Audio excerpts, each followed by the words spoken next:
सत श्री अकाल जी, तुसी वेख रहे हो पंजाब मेल USA TV। मैं हां कमलप्रीत सिंह ते लैके हाज़र हां दुनिया भर दियां चोनवीआं खबरां। पंजाब मेल खबरां दे स्पॉन्सर ने real estate broker Mohan Cheema, real estate दी दुनिया दा मन्निया परमन्निया नां। अमरीकी राष्ट्रपति ट्रंप दा नवां बयान, इलैक्टोरल कॉलेज दे बाइडन नूं जेतू ऐलान करन तो बाद ही छड्डांगा व्हाइट हाउस। अमरीका दे नेवादा च हुई गोलीबारी दौरान एक दी मौत ते 4 जख्मी। भारत US ब्रिटेन के कोरोना मरीजों के फेफड़िਆਂ 'ਚ हो रही भयानक बीमारी लंग फाइब्रोसिस। ब्रिटिश कोलंबिया के मुख्यमंत्री ने कैबिनेट में शामिल किए 4 पंजाबी। ओंटारियो के पीर रीजन 'ਚ कोरोना की दूजी लहर दौरान सब तो वध नवे मामले दर्ज। दखनी आस्ट्रेलिया 'ਚ कोरोना के 2 नवे मामले दर्ज। पैराफील्ड 'ਚ 5000 लोग एकांतवास। न्यूजीलैंड 'ਚ कोरोना के नवे मामले, लोगों लई निर्देश जारी। ते हुण खबरां विस्तार।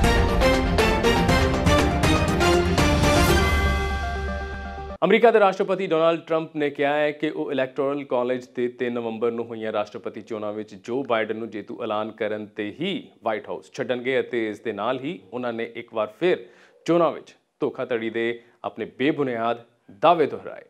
ट्रंप ने थैंक्स गिविंग डे ते अपने भाषण में यह भी कहा कि जेकर बाइडन को जेतू ऐलान किया जाता है तो यह इलैक्टोरल कॉलेज की एक वड्डी गलती होगी। ट्रंप तो व्हाइट हाउस के पत्रकारों ने पूछा सी कि इलैक्टोरल कॉलेज दे बाइडन नूं जेतू ऐलान करन ते वो की करनगे। इस दे जवाब विच उन्होंने कहा कि इस नूं स्वीकार करना बेहद मुश्किल होवेगा। व्हाइट हाउस छड्डण दे सवाल ते उन्होंने कहा, निश्चित तौर ते मैं छड्डांगा अते इह तुहानूं भी पता है। व्हाइट हाउस विच अपने आखिरी थैंक्स गिविंग दीआं योजनावां बारे पुछण ते उन्होंने दस्सिया कि तुसीं नहीं दस सकदे कि किहड़ा पहला है किहड़ा आखिरी। यह दूजे कार्यकाल का पहला थैंक्स गिविंग भी हो सकता है। नाल ही ट्रंप ने जॉर्जिया 'ਚ 2 सैनेट सीट ਲਈ ਹੋਣ ਵਾਲੀਆਂ ਉਪ ਚੋਣਾਂ ਲਈ रैली की गल भी कही। उन्होंने कहा कि वह जॉर्जिया ਵਿੱਚ रिपब्लिकन उम्मीदवार सैनेटर डेविड पैड्यू ਅਤੇ सैनेटर केली लोफल ਲਈ अपने हज़ारां समर्थकों के नाल शनिवार ਨੂੰ रैली ਕਰਨਗੇ। ਇੱਥੇ 5 जनवरी ਨੂੰ ਹੋਣ ਵਾਲੀਆਂ ਉਪ ਚੋਣਾਂ ਤੋਂ ਬਾਅਦ ही स्पष्ट होवेगा कि जॉर्जिया किस पार्टी के हिस्से 'ਚ ਜਾਂਦਾ है। अमरीका के नेवादा सूबे के हैंडरसन शहर 'ਚ ਵੱਖ-ਵੱਖ ਥਾਵਾਂ ਤੇ हुई गोलीबारी में एक व्यक्ति की मौत हो गई और 4 होर ਜ਼ਖਮੀ हो गए। स्थानक पुलिस ने शुक्रवार को जानकारी दी कि सुरक्षा बलों को वीरवार तड़के हैंडरसन शहर 'ਚ गोलीबारी की सूचना मिली सी।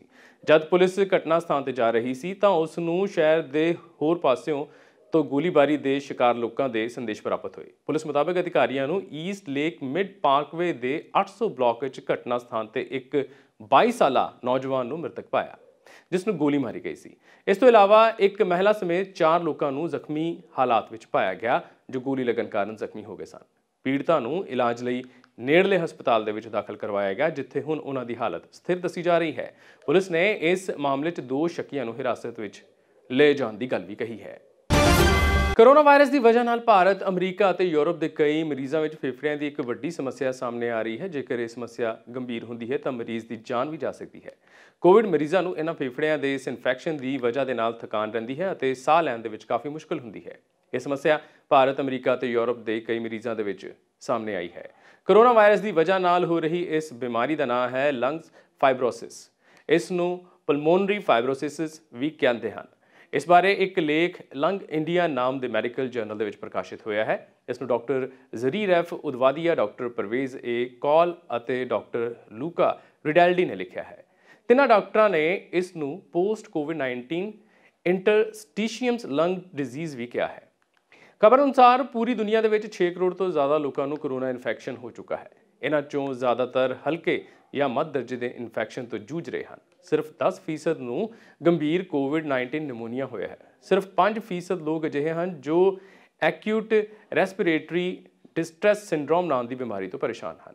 यही 5 ਤੋਂ 10% लोग हैं जिन्होंने लंग फाइब्रोसिस की शिकायत हो रही है। डॉक्टर उदवादिया ने दस्सिया कि सानू लगातार लंग फाइब्रोसिस के मामले देखने को मिल रहे हैं। जुलाई के महीने एम्स के डायरैक्टर डॉक्टर रणदीप गुलेरिया ने भी कहा सी कि देश के डॉक्टरों को कोरोना मरीजों के ठीक होने तो बाद भी उन्होंने होर अंगों की जाँच करके देखनी चाहिए है कि कोरोना की वजह नाल उन्होंने अंगों 'ਚ कोई मुश्किल तो नहीं है। ब्रिटिश कोलंबिया 'ਚ हाल ही 'ਚ होईयां Vidhan Sabha चोणां which new democratic party वालों जितण वाले कुल 9 पंजाबियों विचों 4 ਨੂੰ जोन हॉर्गन ने वीरवार ਨੂੰ अपनी कैबिनेट ਦੇ ਵਿੱਚ शामिल किया है। विधायक हैरी बैंस ਅਤੇ रवि कालो ਨੂੰ मंत्री बनाया गया है। उत्ते ही रचना सिंह ਅਤੇ निक्की शर्मा ਨੂੰ ਸੰਸਦੀ ਸਕੱਤਰ ਦੀ ਜ਼ਿੰਮੇਵਾਰੀ ਦਿੱਤੀ ਗਈ ਹੈ। ਹੈਰੀ ਬੈਂਸ ਨੂੰ ਬ੍ਰਿਟਿਸ਼ ਕੋਲੰਬੀਆ ਦੇ ਵਿੱਚ ਲੇਬਰ ਮੰਤਰੀ ਵਜੋਂ ਦੁਬਾਰਾ ਨਿਯੁਕਤ ਕੀਤਾ ਗਿਆ ਹੈ। ਉਹ 2005 ਤੋਂ ਸਰੀ ਨਿਊਟਨ ਤੋਂ NDP ਦੇ ਵਿਧਾਇਕ ਬਣਦੇ ਆ ਰਹੇ ਹਨ। ਪ੍ਰੀਮੀਅਰ ਜੌਨ ਹੌਰਗਨ ਦੀ ਨਵੀਂ ਕੈਬਨਿਟ ਦੇ ਵਿੱਚ 20 ਮੰਤਰੀ ਅਤੇ 4 ਰਾਜ ਮੰਤਰੀ ਸ਼ਾਮਿਲ ਹਨ। ਕੈਬਨਿਟ ਦੇ ਸਮਰਥਨ ਲਈ 13 ਸੰਸਦੀ ਸਕੱਤਰ ਚੁਣੇ ਗਏ ਹਨ, ਜਿਨ੍ਹਾਂ ਕੋਲ ਪੇਂਡੂ ਵਿਕਾਸ, ਤਕਨਾਲੋਜੀ ਅਤੇ ਖੋਜ ਸਣੇ ਕਈ ਵਿਭਾਗ ਸ਼ਾਮਿਲ ਹਨ। ਕੈਬਨਿਟ ਅਤੇ ਸੰਸਦੀ ਸਕੱਤਰ ਚੁਣੇ ਗਏ ਵਿਧਾਇਕਾਂ ਵਿੱਚੋਂ ਰਵੀ ਕਾਲੋ ਨੂੰ ਰੁਜ਼ਗਾਰ, ਆਰਥਿਕ ਸੁਧਾਰ ਤੇ ਖੋਜ ਮੰਤਰੀ ਬਣਾਇਆ ਗਿਆ ਹੈ। ਸੰਸਦੀ ਸਕੱਤਰ ਚੁਣੀ ਗਈ ਪੰਜਾਬਣ ਵਿਧਾਇਕਾ ਰਚਨਾ ਸਿੰਘ ਨੂੰ ਨਸਲਵਾਦ ਵਿਰੋਧੀ ਪਹਿਲਕਦਮੀਆਂ ਵਿਭਾਗ ਦੀ ਜ਼ਿੰਮੇਵਾਰੀ ਸੌਂਪੀ ਗਈ ਹੈ। ਨਿੱਕੀ ਸ਼ਰਮਾ ਨੂੰ ਭਾਈਚਾਰਾ ਵਿਕਾਸ ਅਤੇ ਨਾਨ ਪ੍ਰੋਫਿਟ ਵਿਭਾਗ ਦਿੱਤਾ ਗਿਆ ਹੈ। ਨਿੱਕੀ ਸ਼ਰਮਾ ਪੇਸ਼ੇ ਵਜੋਂ ਵਕੀਲ ਹੈ ਅਤੇ ਵੈਨਕੂਵਰ ਹਾਸਟਿੰਗਸ ਤੋਂ MLA ਹੈ। ਕੈਨੇਡਾ ਦੇ ਸੂਬੇ ਓਨਟਾਰੀਓ 'ਚ ਕਰੋਨਾ ਵਾਇਰਸ ਦੇ ਮਾਮਲੇ ਬਹੁਤ ਜ਼ਿਆਦਾ ਵੱਧ ਰਹੇ ਹਨ। ਹਾਲਤ ਇਹ ਹੈ ਕਿ ਪੀਲ ਰੀਜਨ ਤੇ ਟੋਰਾਂਟੋ ਵਿੱਚ ਤਾਲਾਬੰਦੀ ਤੱਕ ਲਾਉਣੀ ਪੈ ਗਈ ਹੈ। ਇਸ ਦੇ ਬਾਵਜੂਦ ਇੱਕ ਰਿਪੋਰਟ 'ਚ ਪਤਾ ਲੱਗਾ ਹੈ ਕਿ ਸੂਬੇ ਦੇ ਅੱਧੇ ਤੋਂ ਜ਼ਿਆਦਾ ਹਸਪਤਾਲਾਂ ਦੀ ਸਥਿਤੀ ਬਹੁਤ ਖਰਾਬ ਹੈ। ਕਰੋਨਾ ਦੇ ਵੱਧਦੇ ਮਾਮਲਿਆਂ ਦੇ ਮੱਦੇਨਜ਼ਰ ਬੇਹੱਦ ਧਿਆਨ ਰੱਖਣ ਦੀ ਜ਼ਰੂਰਤ ਹੈ ਤੇ ਜਲਦੀ ਹੀ ਹਸਪਤਾਲਾਂ ਦੀ ਸਥਿਤੀ ਸੁਧਾਰਨ ਦੀ ਜ਼ਰੂਰਤ ਹੈ। ਕੈਨੇਡਾ ਦੇ ਸੂਬੇ ਓਨਟਾਰੀਓ 'ਚ ਵੀਰਵਾਰ ਨੂੰ ਕਰੋਨਾ ਦੇ 1478 ਨਵੇਂ ਮਾਮਲੇ ਦਰਜ ਹੋਏ ਹਨ ਅਤੇ ਇਸ ਦੌਰਾਨ 21 ਹੋਰ ਲੋਕਾਂ ਦੀ ਮੌਤ ਹੋ ਗਈ। ਸਿਹਤ ਮੰਤਰੀ ਕ੍ਰਿਸਟਾਈਨ ਐਲੀਓਟ ਨੇ ਟਵਿੱਟਰ ਤੇ ਦੱਸਿਆ ਕਿ ਪੀਲ ਰੀਜਨ 'ਚ ਕਰੋਨਾ ਦੇ 572, ਟੋਰਾਂਟੋ 'ਚ 356 ਅਤੇ ਯਾਰਕ ਰੀਜਨ ਦੇ ਵਿੱਚ 111 ਮਾਮਲੇ ਦਰਜ ਹੋਏ ਹਨ। ਕਰੋਨਾ ਦੀ ਦੂਜੀ ਲਹਿਰ ਸ਼ੁਰੂ ਹੋਣ ਦੌਰਾਨ ਪੀਲ ਰੀਜਨ 'ਚ ਕਰੋਨਾ ਦੇ ਸਭ ਤੋਂ ਵੱਧ ਮਾਮਲੇ ਦਰਜ ਹੋਏ ਹਨ। ਇਸ ਤੋਂ ਪਹਿਲਾਂ ਬੁੱਧਵਾਰ ਨੂੰ ਓਨਟਾਰੀਓ 'ਚ ਕਰੋਨਾ ਦੇ 1373 ਨਵੇਂ ਮਾਮਲੇ ਦਰਜ ਹੋਏ ਸਨ ਅਤੇ 35 ਹੋਰ ਲੋਕਾਂ ਦੀ ਮੌਤ ਹੋਈ ਸੀ। ਸੂਬੇ ਦੀ ਲੈਬ ਵਿੱਚ ਬੀਤੇ 24 ਘੰਟਿਆਂ ਦੌਰਾਨ 47,576 ਲੋਕਾਂ ਦਾ ਟੈਸਟ ਕੀਤਾ ਗਿਆ ਅਤੇ ਇਹਨਾਂ ਵਿੱਚੋਂ 3.9% ਲੋਕਾਂ ਦਾ ਕਰੋਨਾ ਟੈਸਟ ਪੋਜ਼ਿਟਿਵ ਰਿਹਾ। ਸੂਬੇ 'ਚ 20 ਨਵੰਬਰ ਤੋਂ ਬਾਅਦ ਹੁਣ ਕੁਝ ਘੱਟ ਮਾਮਲੇ ਦਰਜ ਹੋਏ ਹਨ। ਜ਼ਿਕਰਯੋਗ ਹੈ ਕਿ ਕੈਨੇਡਾ ਵਿੱਚ ਕਰੋਨਾ ਵਾਇਰਸ ਦੇ ਮਾਮਲੇ 3.5 ਲੱਖ ਤੋਂ ਪਾਰ ਹੋ ਗਏ ਹਨ। ਵੀਰਵਾਰ ਨੂੰ ਕਰੋਨਾ ਪੀੜਤਾਂ ਦੀ ਗਿਣਤੀ 3,51,133 ਅਤੇ 11,776 ਲੋਕਾਂ ਦੀ ਮੌਤ ਹੋ ਚੁੱਕੀ ਹੈ। ਫਾਈਨੈਂਸ਼ੀਅਲ ਅਕੋਮੋਡੇਟੀ ਦਫ਼ਤਰ ਦੀ ਰਿਪੋਰਟ ਮੁਤਾਬਕ ਹਸਪਤਾਲਾਂ ਦੀ ਸਥਿਤੀ ਸੜਕਾਂ, ਪੁਲਾਂ ਅਤੇ ਹੋਰ ਇਮਾਰਤਾਂ ਨਾਲੋਂ ਵੀ ਖਰਾਬ ਹੈ। ਰਿਪੋਰਟ ਮੁਤਾਬਕ ਇਹਨਾਂ ਦੀ ਬਹਾਲੀ ਲਈ ਸਰਕਾਰ ਨੂੰ $1 ਟ੍ਰਿਲੀਅਨ ਖਰਚ ਕਰਨ ਦੀ ਜ਼ਰੂਰਤ ਹੈ। ਅਧਿਕਾਰੀਆਂ ਨੇ ਕਿਹਾ ਕਿ 10 ਸਾਲਾਂ ਵਿੱਚ ਇਸ ਤੇ ਲਗਭਗ $64.5 ਬਿਲੀਅਨ ਖਰਚਣ ਦੀ ਜ਼ਰੂਰਤ ਪੈਣ ਵਾਲੀ ਹੈ ਅਤੇ ਇਸ ਹਿਸਾਬ ਨਾਲ ਹਰ ਸਾਲ $6.5 ਬਿਲੀਅਨ ਦਾ ਭਾਰੀ ਖਰਚ ਕਰਨਾ ਪਵੇਗਾ, ਜਦਕਿ 2019 ਦੇ ਬਜਟ ਮੁਤਾਬਕ ਸੂਬੇ ਕੋਲ ਬਹੁਤ ਘੱਟ ਰਾਸ਼ੀ ਹੈ। ਸੂਬੇ ਵਿੱਚ 913 ਹਸਪਤਾਲਾਂ ਵਿੱਚੋਂ ਵਧੇਰੇ ਹਸਪਤਾਲ ਤਾਂ 47 ਸਾਲ ਪੁਰਾਣੇ ਹਨ। ਇਸ ਦੇ ਨਾਲ ਹੀ ਮਸ਼ੀਨਾਂ ਅਤੇ ਹੋਰ ਸਮਾਨ ਵੀ ਪੁਰਾਣਾ ਤੇ ਕਾਫੀ ਖਰਾਬ ਹੋ ਚੁੱਕਾ ਹੈ। ਸੂਬੇ ਦੇ ਮੁੱਖ ਮੰਤਰੀ ਨੇ ਕਿਹਾ ਹੈ ਕਿ ਉਹ ਜਿੰਨਾ ਹੋ ਸਕੇ ਸੂਬੇ ਦੇ ਹਸਪਤਾਲਾਂ ਦੇ ਸੁਧਾਰ ਦੇ ਲਈ ਕਦਮ ਚੁੱਕਣਗੇ। ਦੱਖਣੀ ਆਸਟ੍ਰੇਲੀਆ ਸੂਬੇ ਵਿੱਚ ਬੀਤੇ ਦਿਨ ਕਰੋਨਾ ਵਾਇਰਸ ਦੇ 2 ਨਵੇਂ ਮਾਮਲੇ ਦਰਜ ਹੋਏ ਹਨ। ਦੋਵੇਂ ਵਿਅਕਤੀ ਪੈਰਾਫੀਲਡ ਰਿਹਾਇਸ਼ੀ ਖੇਤਰ ਨਾਲ ਸੰਬੰਧਿਤ ਹਨ ਅਤੇ ਇਸ ਸਮੇਂ ਉਹ ਇਕਾਂਤਵਾਸ ਵਿੱਚ ਹਨ। ਜ਼ਿਕਰਯੋਗ ਹੈ ਕਿ ਇੱਥੇ ਪਹਿਲਾਂ ਅਜਿਹਾ ਮਾਮਲਾ ਹੈ ਜਦ ਕੋਈ ਬੱਚਾ ਕਰੋਨਾ ਦਾ ਸ਼ਿਕਾਰ ਹੋਇਆ ਹੈ, ਕਿਉਂਕਿ ਉਸ ਦਾ ਪਰਿਵਾਰ ਪੈਰਾਫੀਲਡ ਵਿੱਚ ਗਿਆ ਸੀ। ਦੱਸਿਆ ਜਾ ਰਿਹਾ ਹੈ ਕਿ ਇਹਨਾਂ ਦੀਆਂ ਪਹਿਲੀਆਂ 2 ਰਿਪੋਰਟਾਂ ਕਰੋਨਾ ਨੈਗੇਟਿਵ ਆਈਆਂ ਸਨ, ਪਰ ਉਹਨਾਂ 'ਚ ਲੱਛਣ ਦਿਖਾਈ ਦੇ ਰਹੇ ਸਨ। ਇਸ ਦੇ ਬਾਅਦ ਇੱਕ ਵਾਰ ਹੋਰ ਟੈਸਟ ਵਿੱਚ ਕਰੋਨਾ ਰਿਪੋਰਟਾਂ ਪੋਜ਼ਿਟਿਵ ਆਈਆਂ। ਮੁੱਖ ਸਿਹਤ ਅਧਿਕਾਰੀ ਨਿਕੋਲਾ ਨੇ ਦੱਸਿਆ ਕਿ ਇੱਕ ਵਿਅਕਤੀ ਹਸਪਤਾਲ ਦੇ ਵਿੱਚ ਦਾਖਲ ਕਰਵਾਇਆ ਗਿਆ ਸੀ, ਪਰ ਉਸ ਨੂੰ ਹੁਣ ਛੁੱਟੀ ਮਿਲ ਗਈ ਹੈ। ਉਹਨਾਂ ਮੁਤਾਬਕ ਬਹੁਤ ਸਾਰੇ ਲੋਕ ਟੈਸਟ ਕਰਵਾਉਣ ਲਈ ਆ ਹੀ ਨਹੀਂ ਰਹੇ, ਜਿਸ ਕਾਰਨ ਕਰੋਨਾ ਪੋਜ਼ਿਟਿਵ ਲੋਕਾਂ ਬਾਰੇ ਕੋਈ ਜਾਣਕਾਰੀ ਨਹੀਂ ਮਿਲ ਰਹੀ। ਉਹਨਾਂ ਕਿਹਾ ਕਿ ਐਡੀਲੇਡ ਦੇ ਰਹਿਣ ਵਾਲੇ ਲੋਕਾਂ ਨੂੰ ਉਹ ਵਾਰ-ਵਾਰ ਅਪੀਲ ਕਰਦੇ ਹਨ ਕਿ ਉਹ ਆਪਣੇ ਸਰੀਰਕ ਲੱਛਣਾਂ ਵੱਲ ਧਿਆਨ ਦੇਣ ਅਤੇ ਜੇਕਰ ਉਹਨਾਂ ਨੂੰ ਕੁਝ ਠੀਕ ਮਹਿਸੂਸ ਨਹੀਂ ਹੁੰਦਾ ਤਾਂ ਇਸ ਸੰਬੰਧੀ ਜਾਂਚ ਕਰਵਾਉਣ ਤੋਂ ਗੁਰੇਜ਼ ਨਾ ਕਰਨ। ਜ਼ਿਕਰਯੋਗ ਹੈ ਕਿ ਬੀਤੇ ਦਿਨ ਇੱਥੇ 3840 ਲੋਕਾਂ ਦਾ ਕਰੋਨਾ ਟੈਸਟ ਕੀਤਾ ਗਿਆ ਸੀ। ਅਧਿਕਾਰੀਆਂ ਨੇ ਕਿਹਾ ਕਿ ਲੋਕਾਂ ਦਾ ਟੈਸਟ ਕਰਵਾਉਣ ਲਈ ਨਾ ਆਉਣ ਦਾ ਇੱਕ ਕਾਰਨ ਵੱਧਦੀ ਗਰਮੀ ਹੈ ਤੇ ਬਹੁਤੇ ਲੋਕ ਘਰਾਂ ਵਿੱਚ ਰਹਿਣਾ ਹੀ ਪਸੰਦ ਕਰ ਰਹੇ ਹਨ। ਜ਼ਿਕਰਯੋਗ ਹੈ ਕਿ ਪੈਰਾਫੀਲਡ ਖੇਤਰ ਦੇ 5000 ਲੋਕ ਇਕਾਂਤਵਾਸ ਵਿੱਚ ਰਹਿ ਰਹੇ ਹਨ। ਨਿਊਜ਼ੀਲੈਂਡ 'ਚ ਸ਼ੁੱਕਰਵਾਰ ਨੂੰ ਪ੍ਰਬੰਧਿਤ ਆਈਸੋਲੇਸ਼ਨ ਵਿੱਚ 7 ਨਵੇਂ ਕਰੋਨਾ ਵਾਇਰਸ ਮਾਮਲੇ ਸਾਹਮਣੇ ਆਏ। ਸਿਹਤ ਮੰਤਰਾਲੇ ਨੇ ਕਿਹਾ ਕਿ ਕੋਈ ਨਵਾਂ ਕਮਿਊਨਿਟੀ ਇਨਫੈਕਸ਼ਨ ਨਹੀਂ ਹੈ। ਰਿਪੋਰਟ ਮੁਤਾਬਕ 6 ਮਾਮਲਿਆਂ 'ਚ ਪਾਕਿਸਤਾਨ ਪੁਰਸ਼ ਕ੍ਰਿਕਟ ਟੀਮ ਦੇ ਮੈਂਬਰ ਹਨ ਜੋ ਕ੍ਰਾਈਸਟ ਚਰਚ ਵਿੱਚ ਆਪਣੇ ਆਈਸੋਲੇਸ਼ਨ ਦੌਰਾਨ ਪੋਜ਼ਿਟਿਵ ਪਾਏ ਗਏ ਹਨ। 24 ਨਵੰਬਰ ਨੂੰ ਟੀਮ ਦੇ 35 ਮੈਂਬਰ ਕ੍ਰਾਈਸਟ ਚਰਚ ਪਹੁੰਚੇ ਸਨ ਅਤੇ ਪਹਿਲੇ ਦਿਨ ਹੀ ਉਹਨਾਂ ਦਾ ਟੈਸਟ ਲਿਆ ਗਿਆ। ਮੰਤਰਾਲੇ ਮੁਤਾਬਕ ਪੁਸ਼ਟੀ ਕੀਤੇ ਮਾਮਲੇ ਉਹਨਾਂ ਟੈਸਟਾਂ ਦੇ ਨਤੀਜੇ ਹਨ। ਸਾਰੇ ਪੀੜਤਾਂ ਨੂੰ ਸੁਰੱਖਿਆ ਦੇ ਤੌਰ ਤੇ ਵੱਖ-ਵੱਖ ਕਮਰਿਆਂ ਦੇ ਵਿੱਚ ਰੱਖਿਆ ਗਿਆ ਹੈ। ਮੰਤਰਾਲੇ ਦੇ ਇੱਕ ਬਿਆਨ ਵਿੱਚ ਕਿਹਾ ਗਿਆ ਹੈ ਕਿ ਟੀਮ ਦੇ ਮੈਂਬਰਾਂ ਦਾ ਪ੍ਰਬੰਧਨ ਕਰਨ ਵੇਲੇ ਘੱਟੋ-ਘੱਟ 4 ਵਾਰ ਟੈਸਟ ਲਿਆ ਜਾਵੇਗਾ।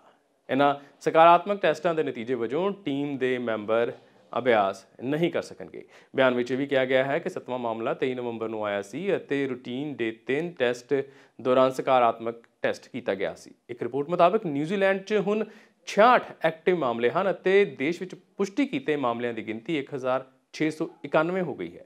ਜਿਵੇਂ ਕਿ ਸ਼ੁੱਕਰਵਾਰ ਸਾਲਾਨਾ ਵੱਡਾ ਵਿਕਰੀ ਖਰੀਦਾਰੀ ਦਾ ਦਿਨ ਸੀ, ਸਿਹਤ ਮੰਤਰਾਲੇ ਨੇ ਚੇਤਾਵਨੀ ਦਿੱਤੀ ਹੈ ਕਿ ਜਿਹੜਾ ਵੀ ਵਿਅਕਤੀ ਬਲੈਕ ਫਰਾਈਡੇ ਵਾਲੇ ਦਿਨ ਜ਼ਿਆਦਾਤਰ ਵਿਕਰੀ ਕਰਨ ਜਾ ਰਿਹਾ ਹੈ ਨੂੰ ਆਪਣੀਆਂ ਹਰਕਤਾਂ ਦਾ ਨਿੱਜੀ ਰਿਕਾਰਡ ਰੱਖਣ ਲਈ ਨਿਊਜ਼ੀਲੈਂਡ ਕੋਵਿਡ ਟ੍ਰੇਸਰ ਐਪ ਦੀ ਵਰਤੋਂ ਕਰਕੇ ਸਕੈਨ ਕਰਨਾ ਯਾਦ ਰੱਖਣਾ ਚਾਹੀਦਾ ਹੈ।